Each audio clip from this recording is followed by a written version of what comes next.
let me go ahead and say this and try to get an understanding, because there are a lot of you males out there. You have some very, very serious problems and issues that is going on in your life. If I said it once, I said it 1,000 times, and let me make this 1,001. Men don't follow titles. Men follow strength. And men follow me, that's because they see some strength in me that they don't see in you. And you, those of you out there that are my critics, I'm glad that you're there. I really, truly am. I have an alternate consciousness. I function a whole lot different than most people would think. You are literally my motivation. But think about this for a second. Many of you out there who are my critics and try to hinge on every word that I say, what are you producing in your life that men would actually follow your example or live after your example? What strength can anyone gather from you at all? I mean, after all, look at you. Look at you. Look at your life. And what are you doing that would bring about a literal inspiration in order to inspire men to be better men, to be better husbands, to be better men of Yah, to be men of honor, men of strength? Because, I mean, the majority of you out there, your life is not on display, but yet you are so opinionated, which you are entitled to do because this country affords you freedom of so-called speech. But also at that freedom of speech, it also affords me the freedom of speech to rebut, to condemn, and to come back against every voice that rises up against me in judgment as well. And that's what you're not ready for. You're not ready for the fight. You're not ready for a natural fight, a spiritual fight, and you're definitely not ready for a fight of war of words. But when you look at men today who usually have the most problems with me, is because they have their own challenges in themselves. And I'm going to expose it to everybody out there, let you know what people's main problem is with me. Anytime you see men on here coming against Pastor Dow's, because they do not have the capability to produce the type of lifestyle that I have been able to produce. And I give all glory to the Father, because I have been able to produce this type of lifestyle simply because of my obedience to Him, something that I'm capable of doing and they're not capable of doing. And so therefore, every man that sees this strength within me, everyone that sees it, and make no mistake about it, you literally have to be a man to see strength in another man that you admire, and qualities and traits that you admire, that you yourself will want to not only take on for yourself, but to follow as well. And look at a lot of these men on YouTube. Look at their life. Listen to their words, but more important, pay attention to their life and see if you would really, truly want to follow these men. I mean, check these guys out and see if you really, truly will want to follow these males. And I would venture to say that you would not.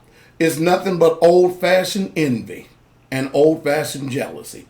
You see, I'm not wasting my life. I'm not wasting it at all.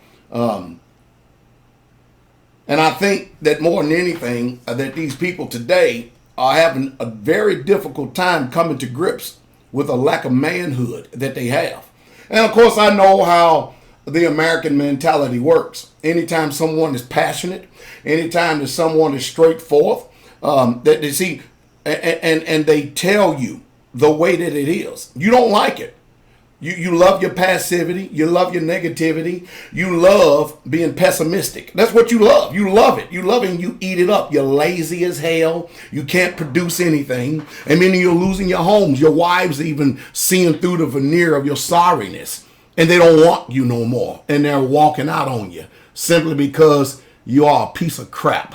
That's just the way it is. And see, and I know it shocks the world out there to hear a pastor talking like this, because we are a nation of emasculated and effeminate men. That anytime you see a man that stands for truth, who walks in truth, you know, it's in the men or the males today to do everything they can to try to bring down a strong man to the same sorry level that they are. But hey, I am teaching men to rise up. I'm teaching them to be strong.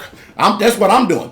And they're following me as I follow the Messiah. And I think more than anything, these people are upset, these males are, because they don't have anyone that will listen to them or follow them. And the reason why you don't have anyone that will listen to you or follow you is because there's nothing to follow. You're not capable or able to produce anything but a sorry opinion that is not backed up by facts. Your life is pathetic within itself. And since your life is pathetic within itself and you refuse to do something to change, that means you have to repent. That means you have to actually do something to change. You know, the opinions, the perspectives, the point of views that you hold and stuff, look at where it's got you at in life. And you're going to be in the same old rut another 5 years down the road. And you still, nobody will follow you. Nobody, because you have no inspiration at all. You're just physically and spiritually sorry. That's all there is to it. That's all there is to it. Young men, old men, men my age, makes no difference. What they see in Pastor Dow is strength, not the title pastor. They see strength. There's a million pastors out there. And there's a million people that ordain themselves, appoint themselves, and make themselves what they call men of Yah, but they have no seal of their ministry. Because the seal of a ministry is the people who are following you, who get the message, who understand, and then the impact upon their lives that it brings about, like holiness. It brings about peace in the home. By their fruit, you shall know them. Now, no, you're not going to like my delivery. You're not going to like the way I bring forth this word. But one thing about this word that I preach and teach, it brings about the peaceable fruits of righteousness. And if you've got iniquity, if you got sin, if you got transgression anywhere dwelling in the deep, dark crevices of your heart, you have no inspiration. You have nothing to inspire you to get out of that pathetic state whatsoever at all, because you are a slave to sin. Rather than overcoming sin, you are a slave to sin. Rather than casting down and throwing it behind your back, sin, you make excuses for it so you can continue on in that sorry, pathetic state again and again and again. And let me tell the truth. Look at the devil, and the devil is a lie. The reason why most of you can't see the sin in other people is because you are blinded to the sin that is in your wicked heart yourself. It's just a sad situation. It really is. And by the way, I'm talking to so-called men today. Men who get it and understand, they don't take offense to what I'm saying. They listen to my words and they weigh them very carefully. And they say that's the truth, because they're not submitting to me. They're submitting to me as I follow the Messiah. That's what they're doing. That's what they're doing. And when they see a man whose background and whose life lines up with what they preach and what they teach and how they live, that brings strength to men. Because men will say, that's a man right there. I'm going to follow that man right there, because that man will make me a greater man. And that's what I'm going to do. I'm going to raise up an army of strong Israelite men who are not going to sit there and bawl and squall and hide behind skirts and sit up there and bellyache about all their problems and issues in life. No. And I think the problem is this. The biggest problem is this. Is that when your women, your wives, your sisters and your daughters, when they listen to me and then they turn around and they look at you, they begin to weigh these things and they go, ugh, man, I've never heard a man talk like that before. Not only talk, then they go back and look at the videos and they see my lifestyle. They go, that man practices what he preaches.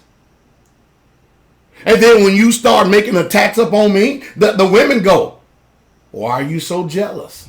What did he do to you? Why are you so mad? Why are you so upset? And you can't stand it. You can't stand it because you have not come to the conclusion that you are sorry as hell. That's the problem. When people see Pastor Fox, they see a man. A man. They don't see a man out here making excuses and woe is me and have a welfare mentality. Way before this ministry even started and stuff, Pastor Dow, where were you at 20 years ago when I broke the ground on this community and began to build it from nothing? Where were you at? And what I say to one, I say to all. And whatever I say to one, guess what? Guess what? Those who are men, and because you got to understand, men follow strength. Men follow strength. They don't follow an effeminate, sissy, sorry, tale-bearing, slandering, lying, soothsaying. Ooh, I was about to say the F word. And you people are envious and you're jealous. You can never, ever be comfortable around me unless you are a real true man. A real true man. Because the one thing Pastor Dow would do is bring more inspiration and more drive and more ambition. And these men will be strong because society is definitely emasculating our men. I mean, our society is effeminate. Our society is just like what Jesus said it would be. Sodom and Gomorrah. And we're watching it. And of course, you got these judgmental Jezebel women who sit up there and they give strength to these sorry men. And I'll tell you what, a lot of you women out there, you're going to set up these sorry men to meet men. And these sorry men going to be in trouble when they meet a real man. Because you see, they hit like someone who is holding a spoon. But a real man hits like a hammer. He is hard as an anvil. He's not making excuses. And I think that this is the age-old adage. You pay attention, folks out there, to those who come against Pastor Dow. Hey, people have a right. You can speak all you want, but they definitely can't speak from experience. And they definitely can't speak from facts. It's a sad situation. But you watch the fruit. Go and watch the fruit of the men that follow me as I follow Messiah. We ain't got to follow no man. So what we going to do? Follow you then? Should we listen to you who are not producing nothing but slander? You have no fruit that nobody can see, that nobody would eat from your life. Nothing whatsoever at all because you're rotten as hell. People like Pastor Fox, he's a man. Not only is he a man, and guess what? It does not make us greater men than other men because Pastor Fox is a retired special forces officer. And most of you don't understand what that means. I understand what it means. It doesn't make me more of a man because I'm a 10-year Army veteran, a United States Army paratrooper, a veteran of the 82nd Airborne Division. Most of you don't even know. Oh, you heard about it, but you have no idea of the type of training that those men go through. Hey, only 2% of the world can do it. But I tell you what, 98% of the world can murmur, can bawl, can squall, can gripe, and complain. All these are effeminate traits. Every single one of them. And I tell you, effeminate, emasculated. That's what these males are today. And it's a sad situation. So, hey, only a man can follow somebody like Pastor Dow. And guess what I'm going to do? I'm going to do everything in my strength and power to make them even greater men than they have ever been before in their life. And ain't nobody going to be able to stop this. We're going to light a fire, a wildfire. That's what we going to do. That the world simply cannot ignore. We are Israelites. And that's all there's to it. Like I said,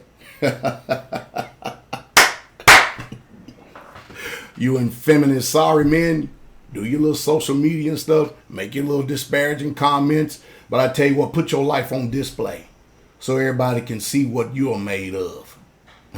Let everybody see you. Let everybody see you. Let everybody see you and see what you look like. Let's see what you look like. I'm 48 years old. And I look better than some of you sorry men who won't even take care of yourselves. And you're 20 years younger than me. 10 years younger than me. And that's a sad situation. Am I bragging? Am I boasting? No, I'm stating facts. Because what I preach, what I teach, and the way I live, when men come and check this out, they see a man's words that line up with his life. And a sissy is not going to like these kind of words. They ain't. There's no way. They can't get behind this. Hey, whether you like it or not, we all say we don't need nobody, but yet and still, every time you turn around, it looks like we're always looking for somebody to fellowship with or to have some type of inspiration. Are you emasculated? You excuse sorry, lazy, lethargic men? You're going to lose your homes. Because there are women who are watching this man and watching the men of Straightway and watching the men that are coming out of these churches that are coming over to Straightway. And they're watching the improvement and they're watching these men grow in strength and they're tired of you. And you're going to lose your home. That's all there's to it. I mean, you've already lost it because you refuse to be a man. I said a mouthful here this morning. Let's see how these comments go. Because only a man understands what I'm doing. That's the truth. And that's the truth straight way. Hey, keep the faith.